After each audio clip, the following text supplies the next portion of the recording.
basic input, you know, that's just the name the title say. But the HVA here is where, you know, a chemical spill. So what's the likelihood it's going to occur?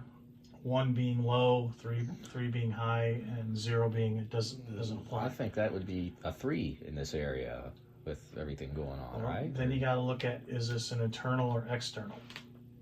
Where's that part at? It's not situated, so we gotta think about how it would affect the business. So chemical spills happen a lot, right? And in most cases, you don't even know about it. There was a big chemical issue on Enterprise Drive here late last week, which they evacuated a 1 mile radius. This is by the Meyer on Alexis Road near I-75. They evacuated a 1 mile radius for over a day there. It was, I think this one was a hydrogen tank that was expelling. It's a battery manufacturing factory there.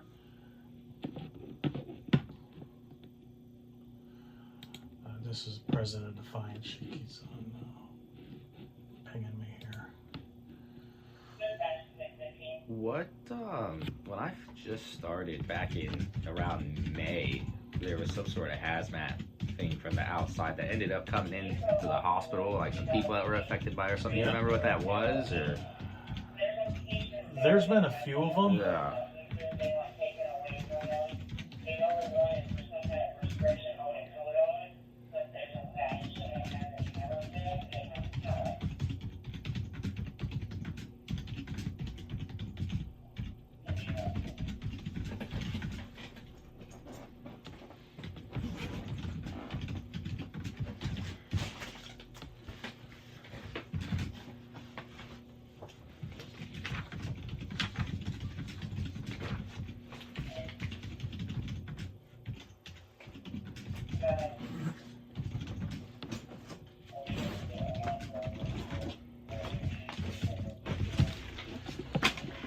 So, again, the likelihood it would occur chemical spill.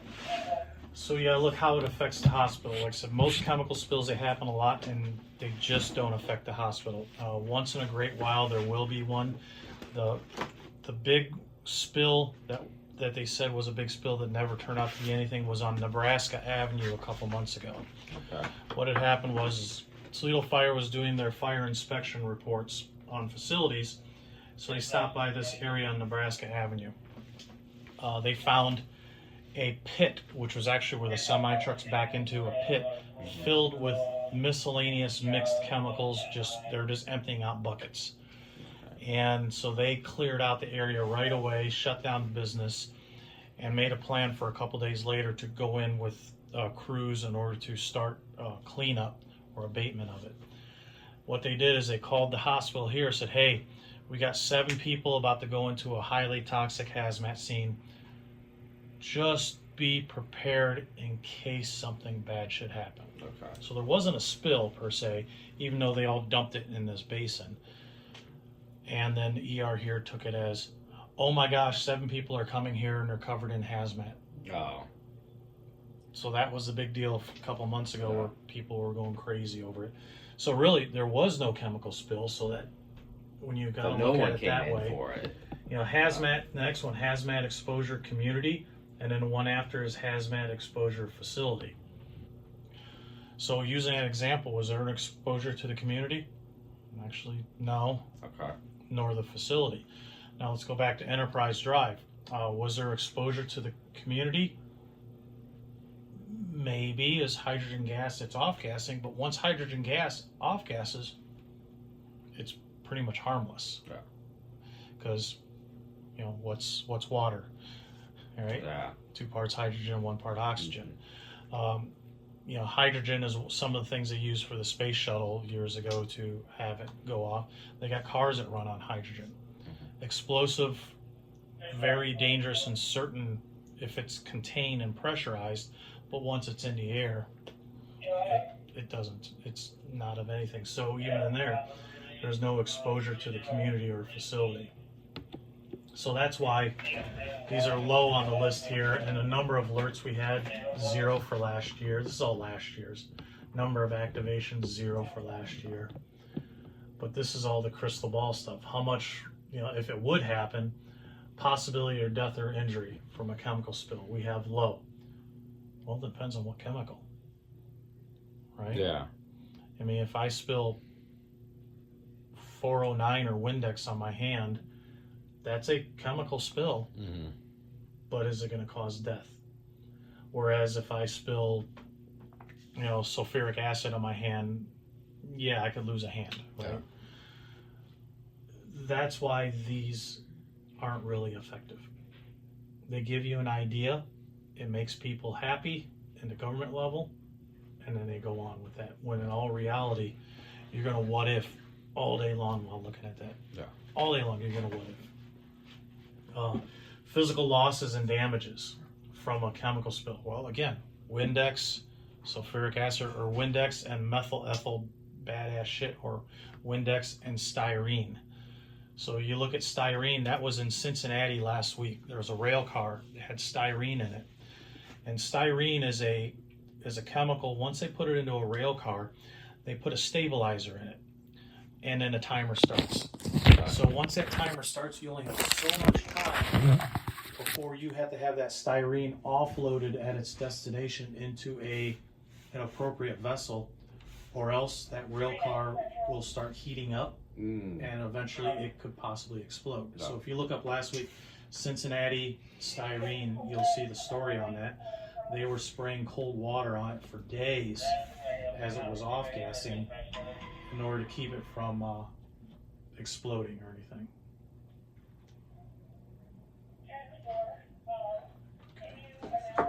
So this is another part of my job. Everything's always coming through. Hang tight a second.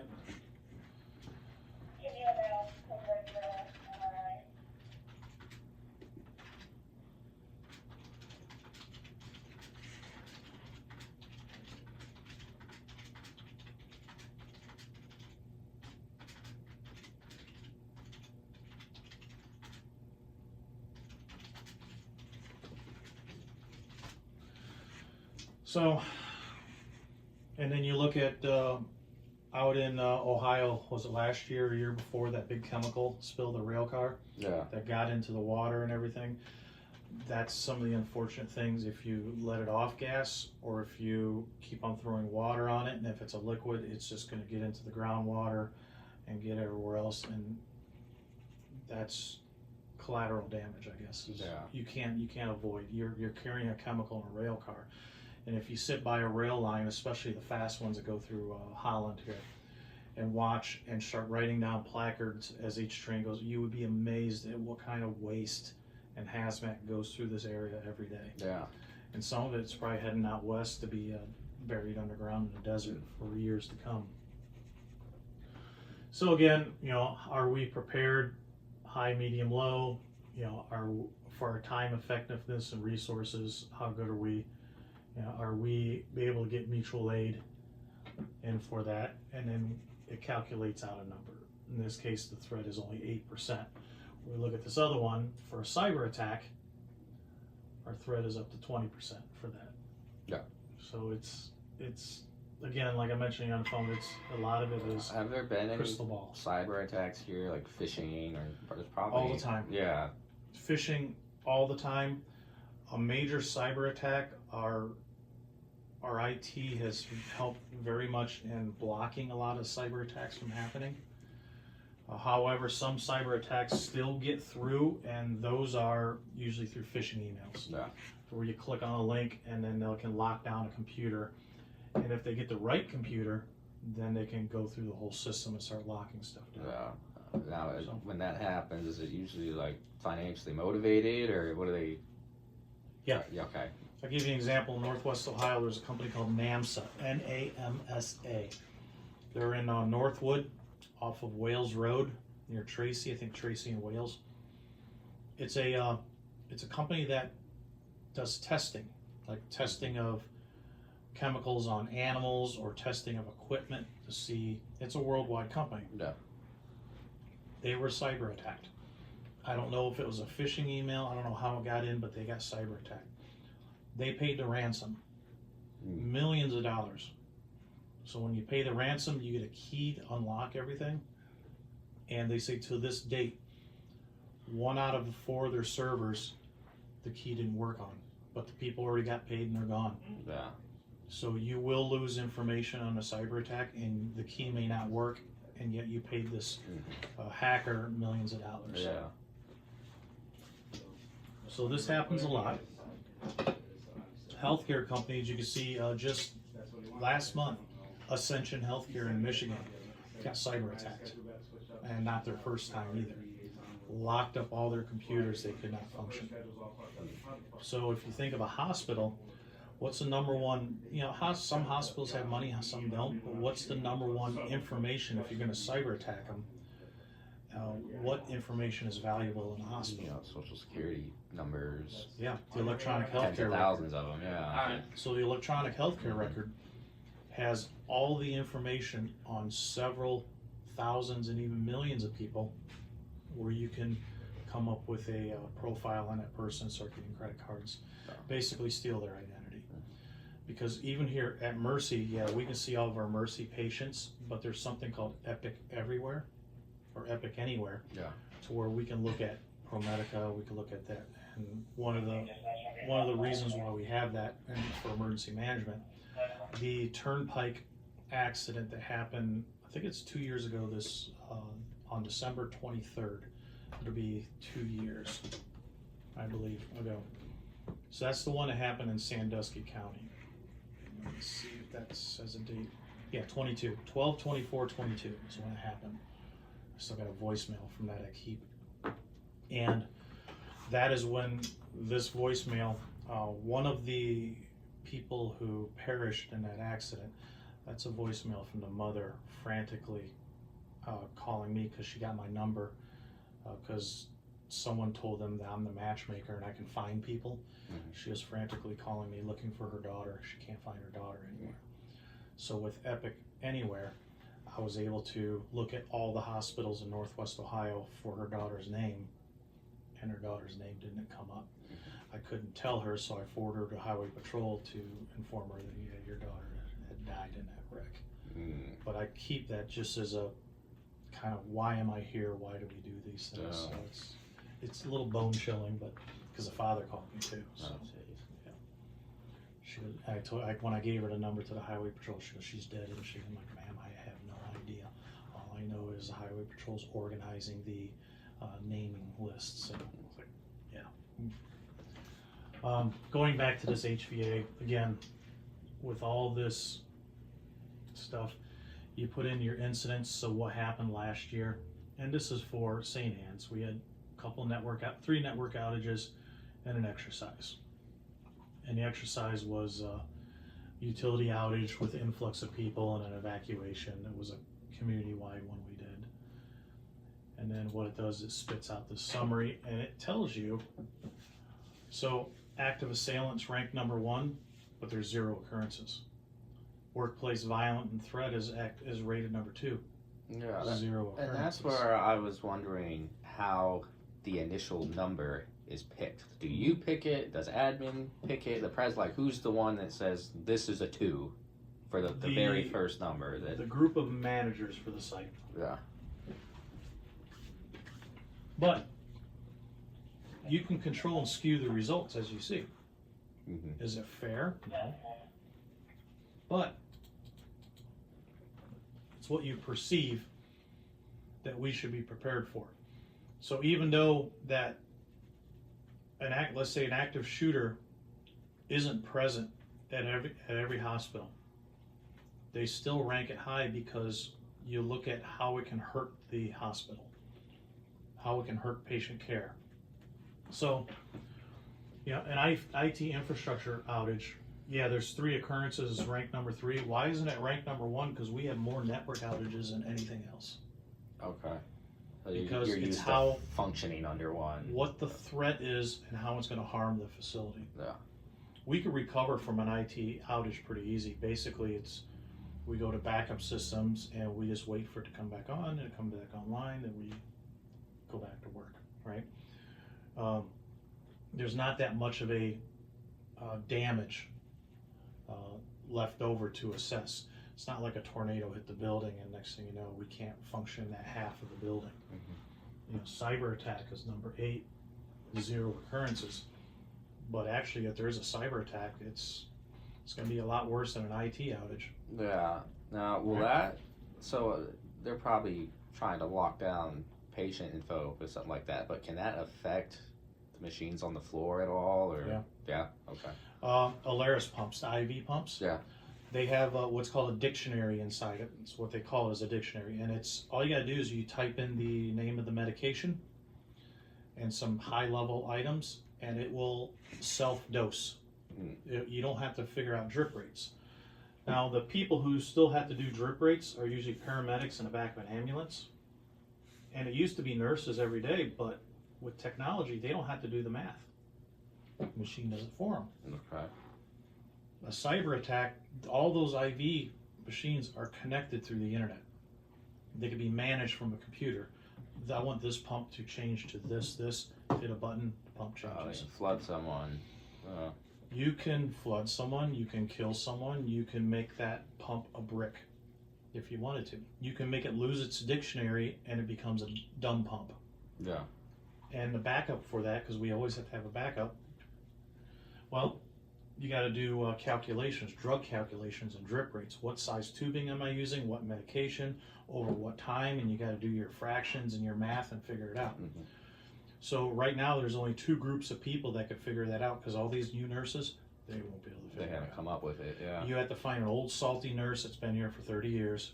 Yeah, she'll do a drip rate right now on her glove and she'll figure it out in 5 minutes. Yeah.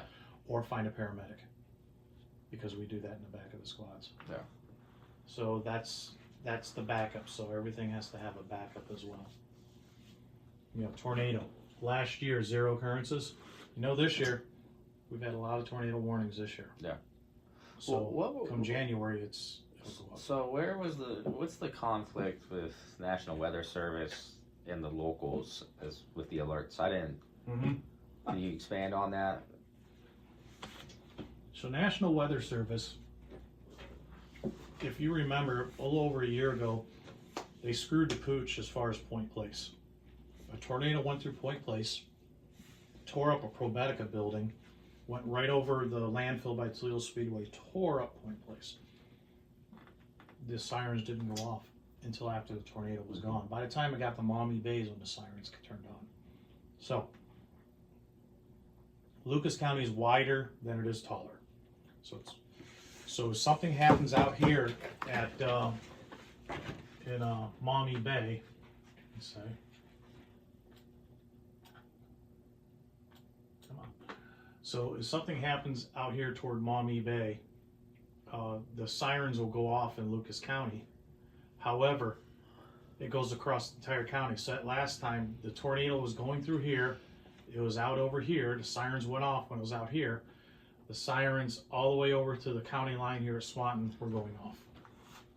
The other day, the sirens at St. Anne's were going off. What do you think that is? Like how many mileage-wise, what would you guesstimate that at? Oh, well, let's see. So you're saying it's near the coast and then that far into the interior was? Yep, so 31 and a half miles. Okay. But it's the whole county, the sirens are going off. Mm-hmm. And National Weather Service was late. And even though they're late, sending out a late notice is better than no notice. Yeah. At all. So they sent it out. So ever since that Point Place issue came up, and also earlier this year, what was it, St. Mary's area? Somewhere right around here is the lake, Lake St. Mary's. Anyway, anyway, that Lake St. Mary's is a tornado went right through there. This is here, Lake. I'm sorry, this is Indian Lake. Indian Lake tornado went and just tore up this whole area. Yeah. I mean, leveled it, a lot of places. That was last year? That was earlier this year. Okay. So, with all the tornadoes we've had in Ohio this year, National Weather Service is being a little more, if the weather looks like it, okay, there's a tornado. They see a little bit of, spinning on the radar, they call a tornado warning really quick compared to what they used to. Mm-hmm. because there's been so much activity. It tore up Lorraine here not too long ago. I think it was maybe 4 or 5 months ago. It tore up, another tornado tore up. So we've had a lot of tornadoes this year. So, as a couple of fun examples, like Defiance County here.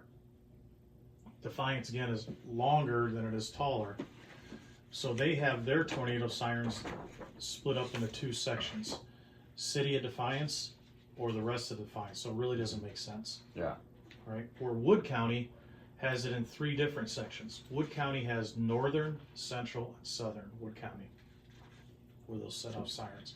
Yeah. If it's up by Perrysburg, you always get 2 out of 3, so they're gonna set off the central and northern.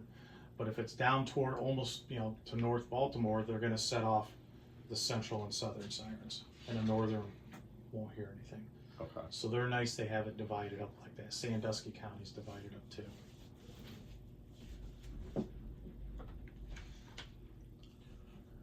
The other issue we had this last week was with Willard.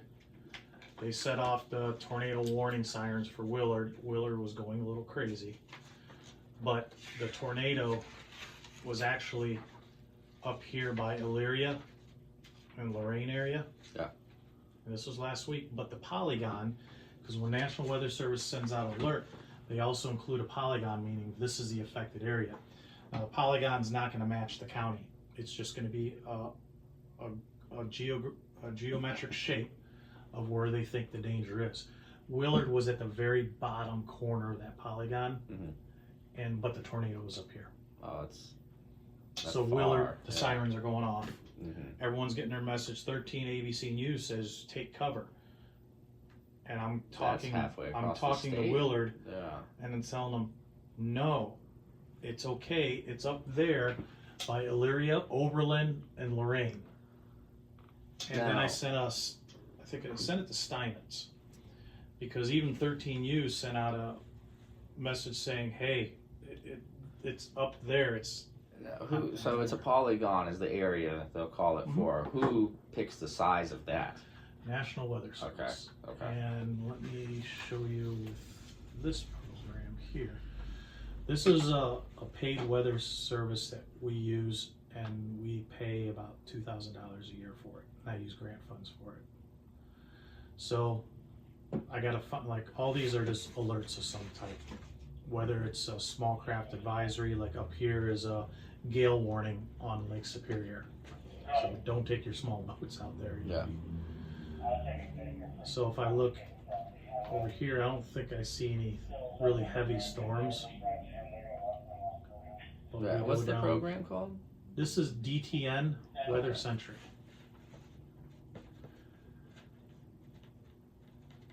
So here there's flood warning, Charlottesville, Virginia. This is a lot from leftovers from the, I gotta find a good storm here somewhere. But if I find a good storm somewhere in the United States here, I can,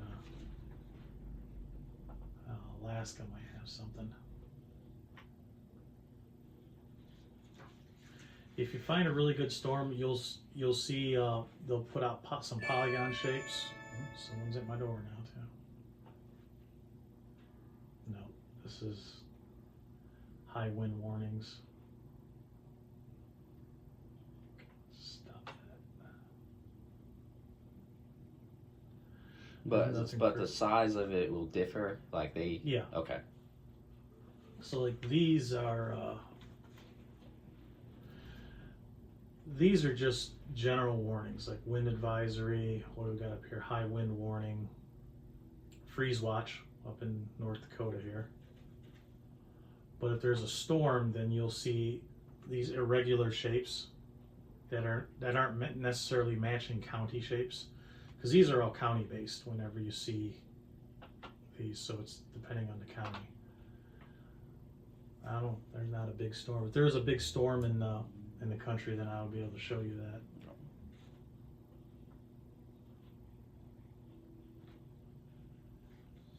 Okay, here's a couple of polygons.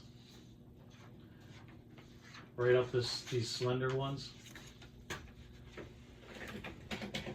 Oh, that's not what I was picturing. Yeah. Okay, yeah, it's a And abstract sometimes they're shape. slender, Yeah. sometimes it's like a 12-sided shape, sometimes it's a Yeah. 4-sided shape, but the dotted or the hashed lines are the polygons, and Yeah. that's the more concerned area. And of course, for this is where the hurricane went through. These are all river channels. You may not be able to see it, but they're more river channels. So you're going to have flood warnings, all these flood warnings. But it's more intense within the polygon. All these cameras are still up. What's nice about this program is it can mouse over a camera. Okay. It'll tell you. Those exactly. are all Those are all highway okay. cameras. Yeah. Mhm. And all the ravaged areas, the cameras are turned off.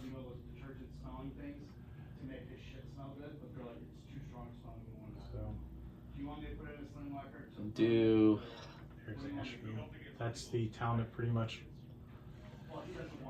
there's no all the cameras are off in that area, but this will show you highway speeds too. That's why you see the darker colors. The traffic's all backed up. There's another polygon area. See the dot here? It's all along the river here. yeah. And if there's a heavy storm, then you'll see funnels that'll show this is the direction of the honestly don't storm. think it's anything, but they wanted to And know all if those I cameras are could knocked fly out, or fire. else we'd see some No pretty problem good with it. damage. He had a positive reaction in I our case, think- who knows? Fentanyl could be in there. This is So who knows? nothing along here. But these red ones, the cameras are turned off. He OD'd down in dialysis. Yeah, good spot for it. I heard that code, yeah. Not too far from the board, you should. Here's more of a 4-sided one here. But again, it's encompassing a river. Yeah. This, I can actually add you to a list, and you can download a free app on your phone, and you can have this on your phone. As Okay. part of the subscription I have here, right on. is you can get it on your phone, which is nice, because then you can, it gives you a little more detail than the free weather programs.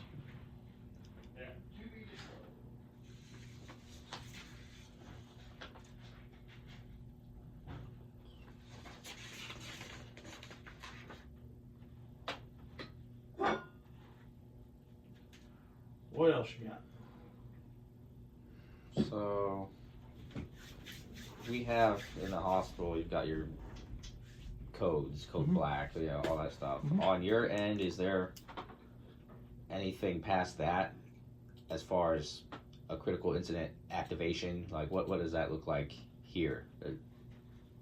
So, let me open up that file first of all. Yeah. So those are all the colors. Yeah. Most of the time I operate, the scope of my job is within that, but that's only if there's an activation. Okay. Code blue and code pink, I only have it on there because it's a color, it should stay with the group, but I have nothing to do with that because that's a single person medical emergency. Mhm. Code brown is the same thing. I don't deal with that because that's a single person, no one knows where he's at. The way I see it is if it's going to activate emergency management, it probably should affect 5 or more people as a Okay. rule of thumb. Yeah. So mass casualty is usually 5 or more people.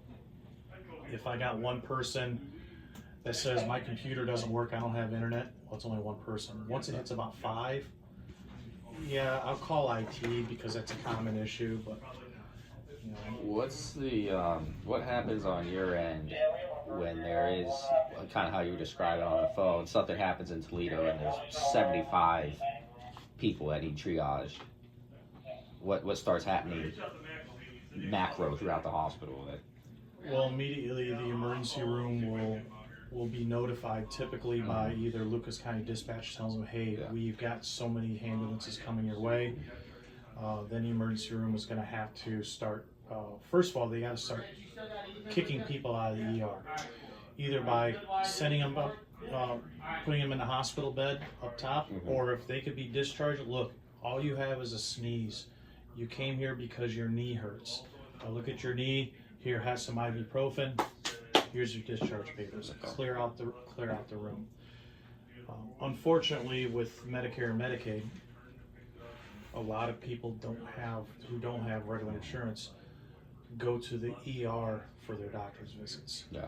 because if they go to the urgent care, they have to pay more money. Mhm. So ER is free to them. So that's why they use the ER as a regular doctor. We got to push those people out and get ready to receive more people. Yeah. Basically. I was with Stuber one day here, and he took me up to the top floor. Was that Mhm. 6, 7? And they got all that kits and things stored up there. Is that on your end? Do you put that up there, or who's?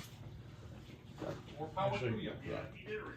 I'm not sure what you're talking about. No. Okay. So my stuff's all on the bottom. It's in a white trailer outside the ER decon room, and then next to the decon room there's stuff, and I got stuff at the Rite Aid building.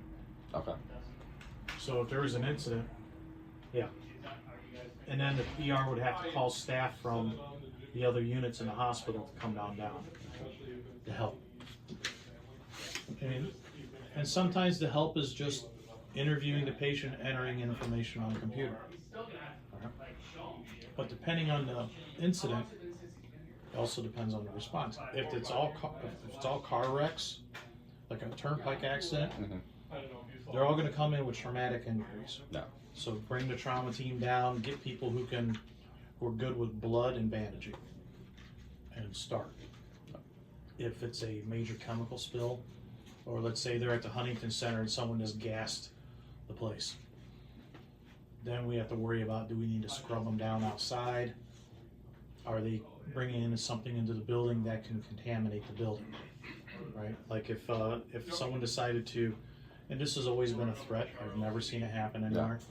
Let's put some fentanyl in the air handling equipment and it just goes throughout the whole area, office building, whatever. Yeah. Incident like that happened at CCNO and the Juvenile Detention Center here a couple years ago. Yeah. Was never determined to be any illicit chemical or drug on testing. Okay. But all of a sudden everyone got ill. In a hospital setting, you can kind of target the HVAC, right? Yeah. Yep. And shut it down. Yep. Yeah. In most cases, when you go up to a penthouse to get to an air handling unit, a lot of air handling units aren't outside. Yeah. You've seen them, they're inside, Mhm. you know, mechanical rooms and that. A lot of times the door's propped open, like at Perrysburg. That friggin' back door is always open to that boiler room. You just walk right on in there and wreak havoc. But is there a way for the facility to control it'll go to this wing but not this wing? Or Mhm. Okay. They can open and shut the dampeners. Let's say if there's a big chemical plume around the hospital, they can actually close all the dampers and just recycle the air inside.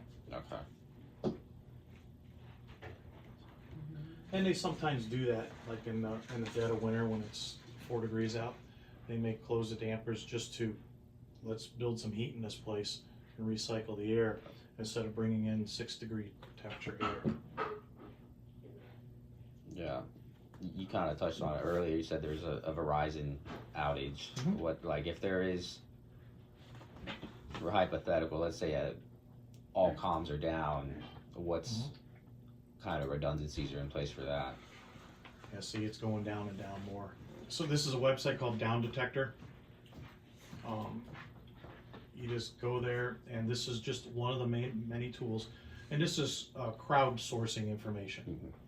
So you go to Down Detector, and it gives you a little idea of a graph here of some of the most reported on items at the moment. So look, Microsoft 365, there's been a little bit of issues there. Spectrum's doing all right. AT&T had a little peak along with T-Mobile at the same time. So if you look, AT&T, Verizon, T-Mobile all had a peak at the same time. Spectrum is cable internet, so they're not. Spectrum telephones are actually Verizon lines. So why? And then Apple support has spiked too. So think about people with iPhones going, my phone doesn't work. They think it's a phone issue instead of a server issue. Okay. So this is a website I go to, and you just click on it, and you can report, I had a problem with a mobile phone. I'll just click that, and that's it. And then this adds to the numbers. And then if you want to see a heat map, you connect there, and it'll tell you where most reports are coming from. Nice tool to have. So at 9:30 this morning is when we started discovering it here, and first thing I did, went to that website, and sure enough, it was starting to spike up. So what do we do for redundancy? Well, luckily we still have our network that we utilize the most here. But like Sonia Sellhorst in Defiance, she's saying that she can't operate. You know, her house supervisor uses a Verizon cell phone. Yeah. How can she operate? So the first thing you do is you hook into the local Wi-Fi. That'll help you make calls when the Verizon's down. Other than that, they have radios in Defiance to use, portable radios to talk amongst each others, or you have a runner. Defiance is pretty small. They can pretty much communicate with the hospital. Hell, if you yell loud enough, you communicate with the whole floor. How's dispatch? Is there any way that those radios can go down, or are they pretty? We've got 2 radios. Yeah. This is the radio you use every day. This is a digital UHF radio. So the reason why you can talk to, or you can hear or talk to people in Defiance, Tiffin, and Willard is because once you talk on this radio, it goes to a repeater which is connected to the network. And then the network, of course, goes underground wherever, pops up in Defiance, Tiffin, Willard, St. Charles, wherever, and then there's a repeater there. That's why you can talk so easily across Northwest Ohio. Because if you're just going antenna to antenna, you may get a couple miles out of it, and that's about it. Yeah. Maybe 5 miles. So if the network goes down, you always got to look at what portion of the network, because there's times where our phones went down, but the computers still work. There's times that the computers went down, the phones still work. And there's times that it all went down. Yeah. Like the last network outage we had, the computers went down, phones were working, your radios were working. So if we lost network connectivity altogether, you would not be able to talk to the mothership here, or you wouldn't be able to hear it. So that's why if you fiddle around with your channels, and let this one on, you'll find like it'll say SA 2-way, so St. Anne's 2-way. What that does is your normal traffic is on duplex. Think of duplex, you're stacking, you're repeating. Okay. If you go to a simplex channel, so simplex, you're not using a repeater. So most of our channels, PS1, all that is on repeaters. Yeah. TAC 1, TAC 2, TAC 3, 4 is all repeaters. Regional, this is all these maintenance. EM channels, okay. As soon as you get to, channel 25 and further is St. V's 2-way. Mm-hmm. This isn't on a repeater, so this is like campground walkie-talkies. Okay. I'm going to talk to, so if you and somebody else happen to be working at St. Anne's, you just, it's down, you just go to St. Anne's 2-way, channel 27, and you two could still maintain communications on St. Anne's campus, but no one else is going to hear you. It's like, so that's your backup. yeah, I was in the CTV ICU up there, second floor. The entire unit, I couldn't get my radio to key up. I turned it off and turned it on. The whole unit was a dead zone. Actually, the radio repair guy is supposed to be out tomorrow to look at the repeater there. So.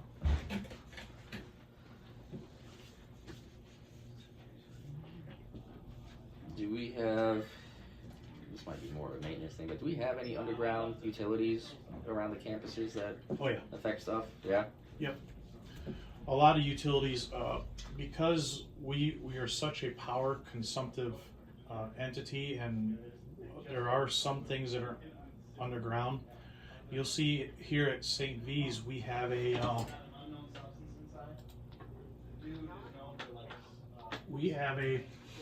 little station, and that's right off of Page Street.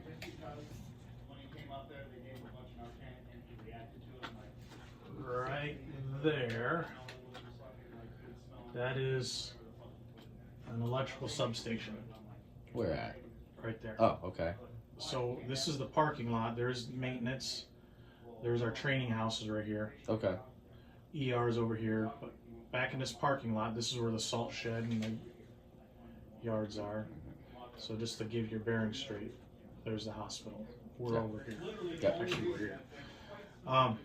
That is an electrical substation. So coming in from the outside poles, everything comes here, then it goes underground. over to the powerhouse. So yeah, Oh, we do it's have got some. some distance on it. Yep. Yep. Yep.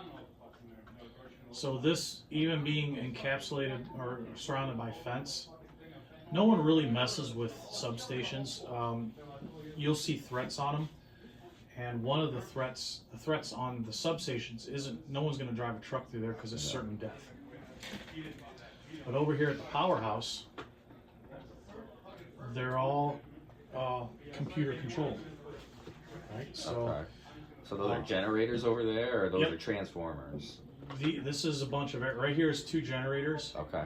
Right here is a brand new building that's not on the map yet, which we have 2 brand new generators to run the entire hospital all power. So if we go out, we can actually run the whole entire hospital. These are red outlet generators. Now that we added on a big generator house here, just in the past 6 months, we can run the whole hospital on a generator. But within this powerhouse here is they run on computer controls. It's like when I was on a water board for a water department. Your purification, your distribution, your water system is all computer controlled. A hacker gets into that, they can dose the water with bleach, less, more, overdose it. They can shut down valves and you can't open it up. Luckily, our powerhouse, everything's internal. It's not connected to the outside internet. It's connected to inside communications, but not outside. So no one can come from the outside and interfere with our controls to turn the heat up to 95 or shut off the air conditioners in the middle of summer. They can't do that. So someone's got to be in front of the panel to do it. So it's just like having, like just an electronic device that no one can control because there's no connection to the outside. So we have to be in-house to control. Yeah. Are you the only one for the Toledo area? It used to be 4. Yeah. It's just me. Oh wow. It sucks. I've got to do probably this summer, depending on how many credits I got. But I've got to do an internship under an EM somewhere. So if you're willing to, If the chief's okay with it. Yeah. I mean, it probably won't be a paid internship. Because internships are usually paid, right? it depends on where you're at. But Where do you live? I live downtown. Yeah, I live right in the city center. Okay. So, Lucas County really doesn't do too many internships. But here in Bowling Green, where Wood County EMA is based out of, Class A people, they may do some. Fulton County they're not really well developed. Neither is Williams or Defiance. Henry County, really, the only, unless you go private, like with here or whatever, Yeah. the only thing is Wood County is a good place. Yeah, I plan on staying with Mercy for a while, so probably as long as you're okay with it, try and get something through here. I got no problem. Yeah, if you could work it out with Chief, and I don't know, because like I said, usually internships are paid. Yeah. And do you have to put in, do you have to put in a certain amount of hours? Or? Yeah, I don't have the full rubric for it yet, but I know it's part of the graduation requirements. It's like a capstone thing. Okay. But I don't know, maybe I could bang out a couple calls while I'm here or something and keep it that way, but Yeah. Oh yeah. And a lot of the work is 24/7. I'll be at home like on Sunday. My girlfriend asks in the morning, "Are you working?" Yep. There is no off time. yeah. So you said there used to be 4 of you, now there's 1. What's the hierarchy? Like is there a EM guy above you within Mercy, or how's? Yeah, they just did that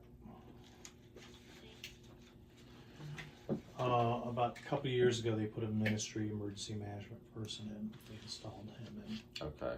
So he doesn't have authority over me because he's a consultant. Okay. I work for Chief Higgins. Okay. So that's how the hierarchy here goes. Yeah, I didn't know you were part of the department. I thought you were an offshoot. But, I'm still an offshoot of the department, but overall I like the family environment that we have in this department. Yeah. Let's see what else we got here. All right, so if you were going to change that, the HVA, what Mhm. would you put as number one? Well, I have to plug in what's going on, and usually it's not me. I have to go to an emergency management committee, and Yeah. everyone, or what I usually do is email this out. Hey, make some changes to whatever you see fit, Mm-hmm. and then I compile all the changes together and go from there. And that's usually how it does, because it has to be done with a peer group. Because if I was to do it alone, it's just a reflection of what I think and not what a team of people at a site thinks. Okay.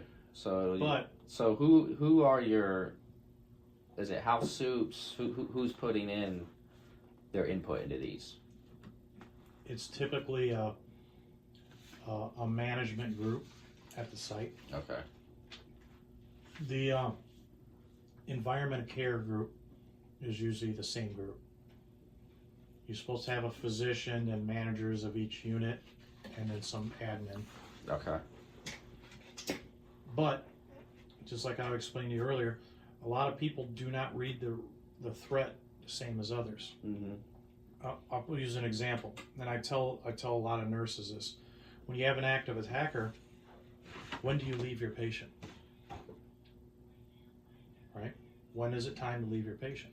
Because they ask me, when can I leave? I can't answer that, because let's say if a building's on fire, you're going to leave at a certain point, and I'm going to leave at a certain point. If there's some guy with a gun there, you're going to leave at a certain point. You're going to leave at a certain point. Yeah. It's going to be a lot different, Mm-hmm. right? And not even if you're just visiting a place. If there's a guy with a gun, you may not leave as soon as others, Yeah. because you're a hunter. Mm-hmm. You're going to act differently. I said, so I can't answer that. So when I have people fill that out, you get the same difference. Yeah. Some people may say, "Oh my God, if there's a hazmat situation in the community, this is going to shut the hospital down." No, it's not going to. So you get that contrast. Do these vary very much from Charles to Ames to V's, or do they generally come out the same? Not the same. Yeah. And it's because the community makeup is about the same. Perrysburg's a little different. See, so you get bleed over with Charles and Vincent, so they're kind of the same. Ann's is like a in between Perrysburg and Vincent type Mhm. thing. Your clientele is a little, let's say they're not as poor. They're still poor, but they're not as poor, and they may own a vehicle that's 12 years or newer. Yeah. You come out here, you see a vehicle that's 25 years old dragging on the ground, and they're still driving it. You go to Perrysburg, everything's owned or leased in the past 7 years. So when you're accessing a site, let's say we get a new hospital, you're gonna walk Mhm. around. I was looking through the documents you gave me. I didn't find anything like this. Like They're the risk trying- assessments? Yeah, they're trying to make something like this for the program. This is the first year they've let you use hospitals. Do we have anything like this? This is a blank one. So did you see the risk assessment forms? From the Joint Commission ones, yeah, those were really. They didn't really focus on the building or the facility. It was really criteria for nurses and things like that. Unless I missed it. Here, risk assessment templates. Let's go in here. Oh, no, it's been a while since I looked at these. Yeah, it was like guides on what Yeah. should be in one rather than. Right. It's a checklist, yeah. All exit signs illuminated or photoluminescent. All penetrations and smoke barriers properly protecting me, and they have red caulk on them. Yeah. Which is still, here's a security risk assessment. You know, do workers feel safe walking to and from the workplace? Entrances visible to security? Are they well lit, free of hiding places? This is a regular security risk assessment. Yeah. Where you walk around the building, public address system working, Exit doors be open from the inside, that's a big deal too. So you're looking for something a little different than this? No, that is it. I didn't find that one Yeah, when I was that's- looking through. Yeah. And I'm sorry I found it so quick, and it's Yeah. page 43 Okay. from that. Write that down. So that's that book, Risk Assessment Guide and Templates, and page 43. So a lot of times we use Homeland Security will come out and do one for us. Okay. Who they send For to free. do that? We just do it for free through the state website. And the nice thing about that is if we apply for a state grant, they like to see a risk assessment. Well, the state completed a risk assessment, so that means they already approve it because it's not some risk assessment like this on a screen. If we're going for state money and the state came in and did their own risk assessment, then you try to keep things like in order for things to flow better. So if they did a risk assessment, they're gonna accept and approve that format and that style. And plus they're already there looking at it, so they don't have to ask you 20 different questions saying, are you sure it's something you need?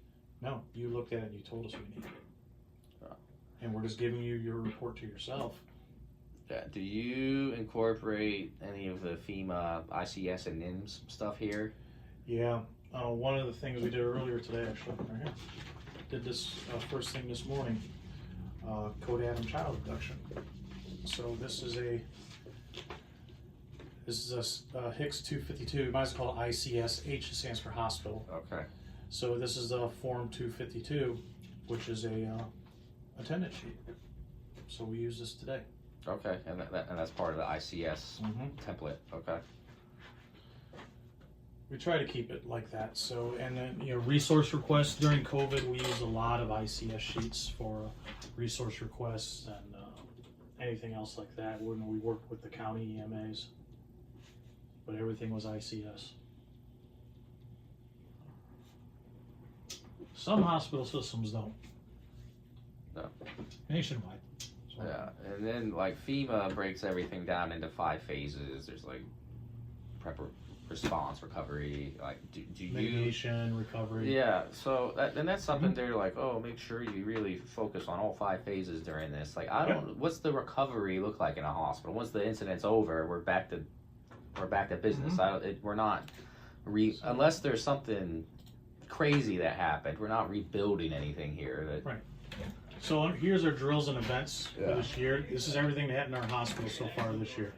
And of course, the goal is recovery. Every single time, the goal is recovery. Right? And that just means going back to what we understand as normal.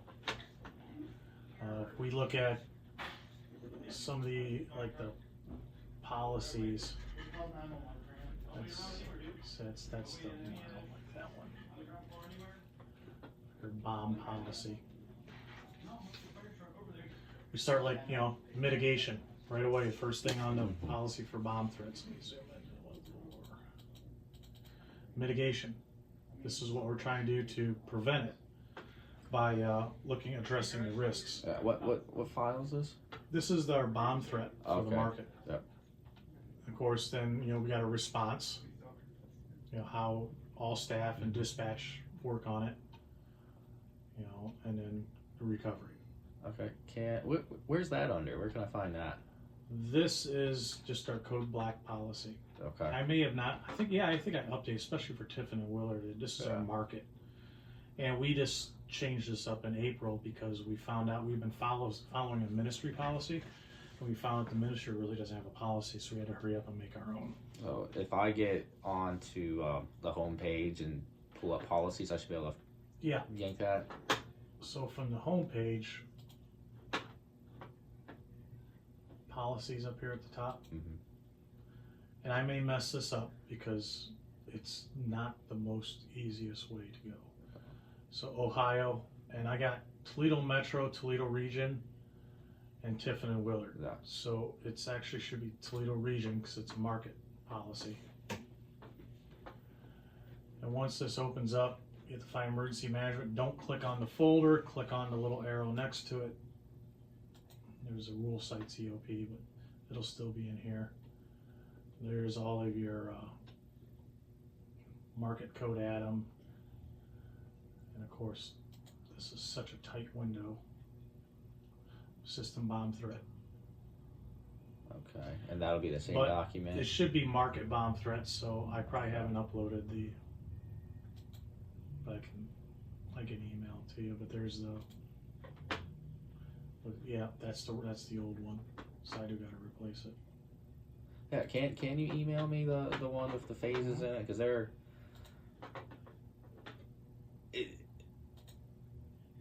it seems like they're trying to force certain things to fit in that box where like it's not Hurricane Katrina where we're pumping water out of a basement and stuff. Yep. Like if there's an incident here, it's usually resolved within a day, but Yep. There you go. I appreciate it. So I try to have a lot of these follow that. You know, some of these are the older ones that won't have it in there, Mm-hmm. but the newer ones I'm putting that response recovery in there. Yeah, see, this is an older policy, so it doesn't have it in there. It does have recovery at the end.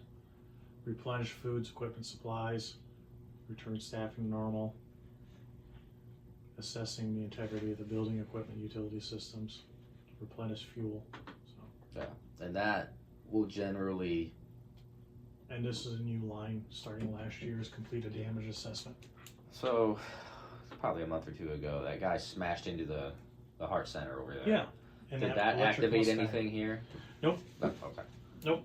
And if you get a small community hospital like Defiance, Tiffin Willard, Yeah. that would have activated something. Okay. Here, Yeah. What would it activate a smaller one? it would be a code yellow miscellaneous, Okay. but they would make a big deal out of it.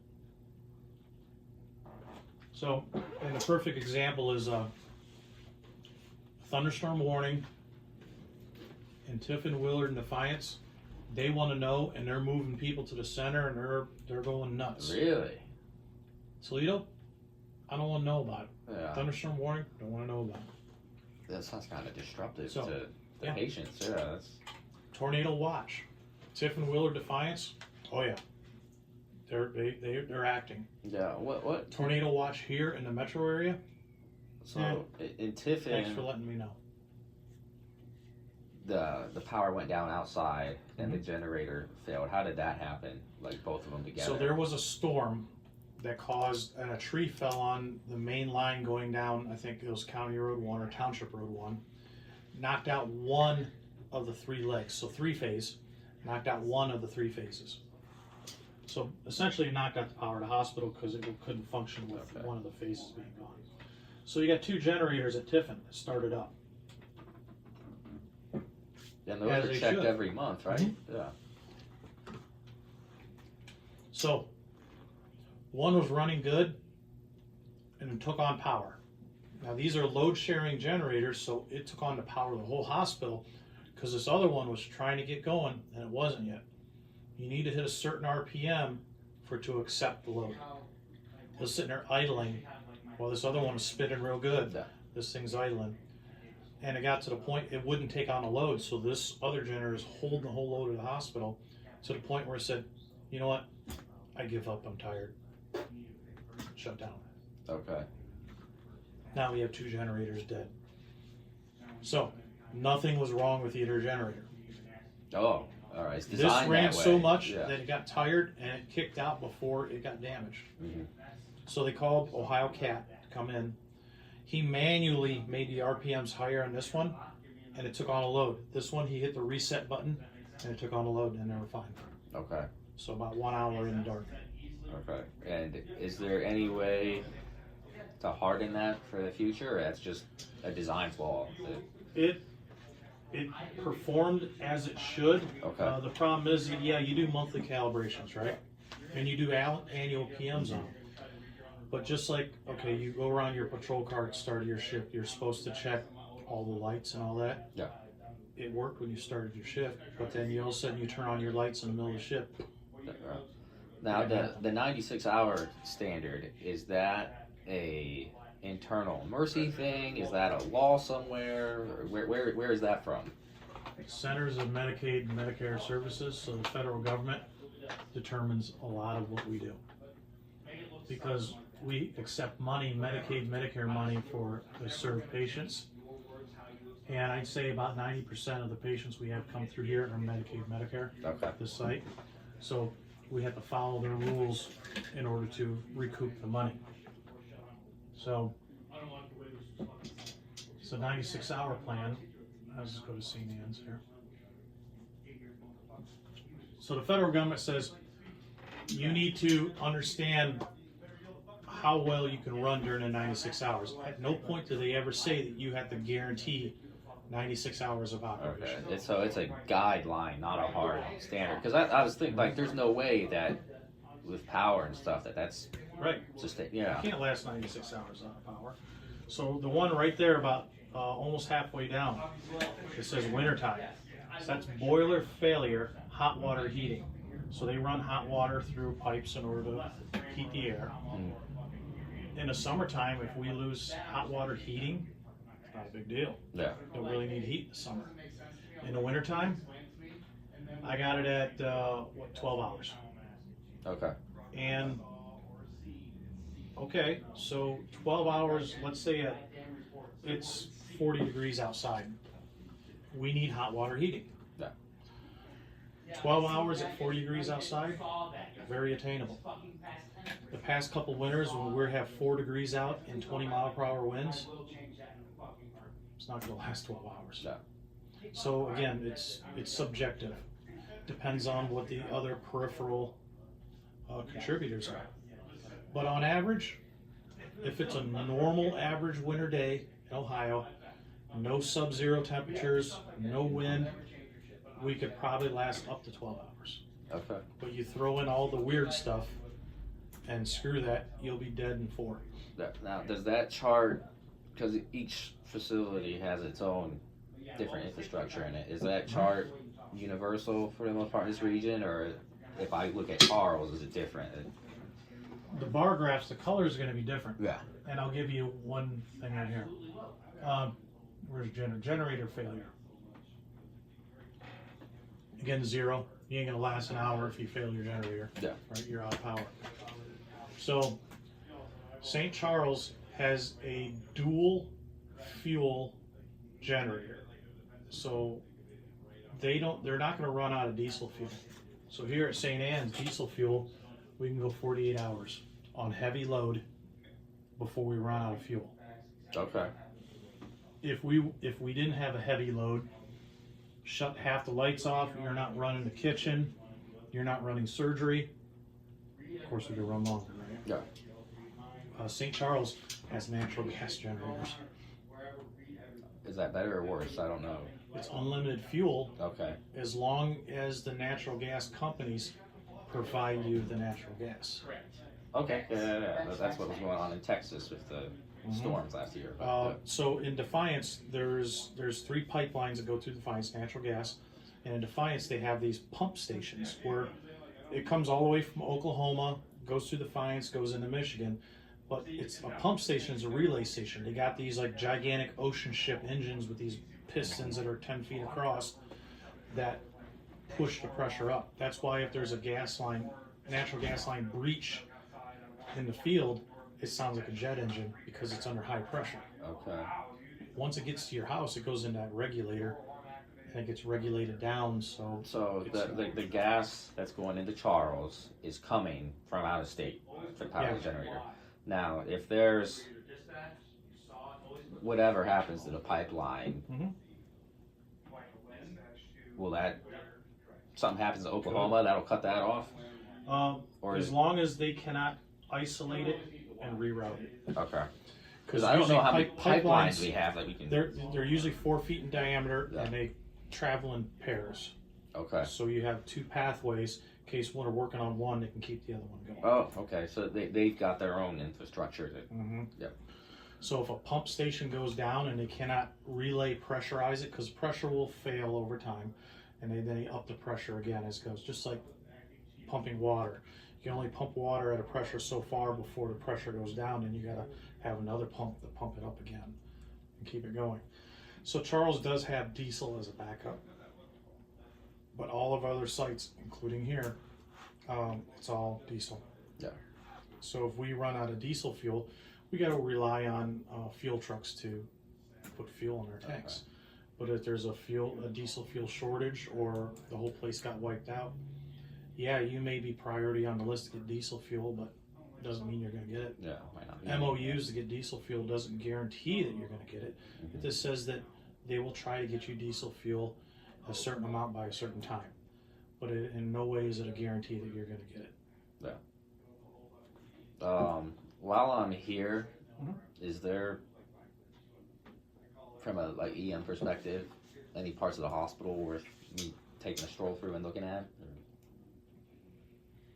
There's a lot of facets to EM. Yeah. So, looking at utility outages and that, yeah, we pretty much rely on facilities to take care of themselves. Yeah. If we have a water outage, yeah, I'll come in and say, it's like being the fire chief for the hospital. Mhm. Hey, let's contact this people to get water. ODH has a list that they republish every month with approved drinking water hauling trucks that we can contact in order to put water at the hospital. But you still let management manage their building. Okay. You really don't. It's like you're a liaison. You help them out with problem solving. You help them get them out of jams, and you network with everyone around you. So you say, "I know a guy. Let me give him a call. I know a guy. Let me give him a call." Yeah. And I don't know if you know where to find this or not, because I talked to the house soup over at Ian's. I talked to registration people. No one could. How can I find out how many average customers we have a day per hospital? Like where they're so numbers oriented here. I know that exists. The like, Rock. What's that? So the Resource Optimization Center. It's on I believe it's on the second floor, and we can go by there. We can walk in there. Oh, Here they call it the Rock. At ProMedica they call it Beds and Access, okay. which means that's the brain trust that knows how many people are in beds and who needs what bed and where people are and where they're going. 'Cause when I do my write-up, I want to say St. Anne's is this type of hospital, and it generally has this many people flowing in a day. Vincent's is this one. Let's, in a moment here, let's go over to the Rock. Yeah, I appreciate it.